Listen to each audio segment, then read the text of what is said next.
नमस्कार दोस्तों, आप सब कैसे हैं। आई होप आप लोग अच्छे होंगे।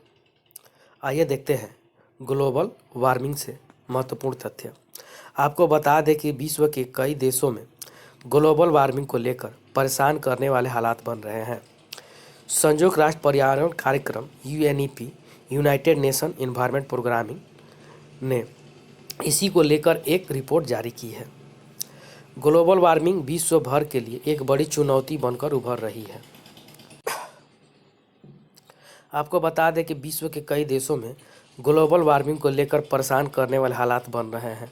संयुक्त राष्ट्र पर्यावरण कार्यक्रम UNEP united nation environment programming ने इसी को लेकर एक रिपोर्ट जारी की है। रिपोर्ट के अनुसार ग्लोबल वार्मिंग के 1.5 डिग्री सेल्सियस और 2 डिग्री सेल्सियस के तापमान बढ़ने के परिणामों का विश्लेषण किया है। वैश्विक तापमान में वृद्धि से तूफान, बाढ़, जंगल की आग, सूखा तथा लू के खतरे की आशंका बढ़ जाती है। ग्लोबल वार्मिंग औद्योगिक क्रांति के बाद से औसत वैश्विक तापमान में बढ़ोतरी को दर्शाता है। समुद्री लेवल में बढ़ोतरी। रिपोर्ट के मुताबिक यदि ग्लोबल वार्मिंग की वजह से पूर्व औद्योगिक स्तर की अवधि प्री इंडस्ट्रियल लेवल पीरियड से तापमान 1.5 डिग्री सेल्सियस और 2 डिग्री सेल्सियस बढ़ता है तो इसके परिणाम भयावह साबित हो सकते हैं।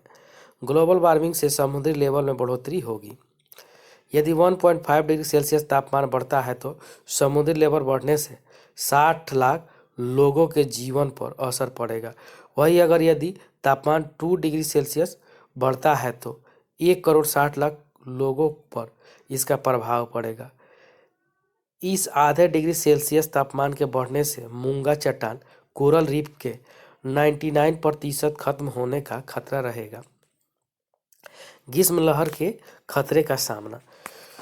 संयुक्त राष्ट्र पर्यावरण कार्यक्रम UNEP united nation environment programme की एक रिपोर्ट के मुताबिक दुनिया के 30% आबादी साल के 20 दिनों से अधिक समय तक ग्रीष्म लहर यानी हीट वेव के खतरे का सामना कर रही है। सबसे गर्म साल। विश्व मौसम विज्ञान संगठन WMO की रिपोर्ट के मुताबिक विश्व के 6 सबसे गर्म साल 2015 के बाद दर्ज किए गए हैं। इनमें साल 2016, साल 2019 और साल 2020 सबसे गर्म साल रहे हैं। भारत में भी हम इसका प्रभाव देख पा रहे हैं। विश्व मौसम विज्ञान संगठन की रिपोर्ट के मुताबिक साल 2015 से 19 तक के 5 सालों का औसत तापमान और साल 2010 से 19 तक के 10 सालों का औसत तापमान सबसे अधिक दर्ज किया गया है। ग्लोबल वार्मिंग का सबसे मुख्य कारण। ग्लोबल वार्मिंग का सबसे मुख्य कारण ग्रीन हाउस गैसेज की उत्सर्जन को माना जा रहा है। साल 2019 में कुल ग्रीन हाउस गैसेज का उत्सर्जन कार्बन डाइऑक्साइड के 59.1 गीगाटन्स के बराबर था। इसके वजह से साल 2019 साल 2016 के बाद अब तक का दूसरा गर्म साल रहा। Thank you friends. अच्छा लगता है लाइक, सब्सक्राइब और शेयर जरूर करें। साथ में बेल आइकन का बटन दबाना नहीं भूलें।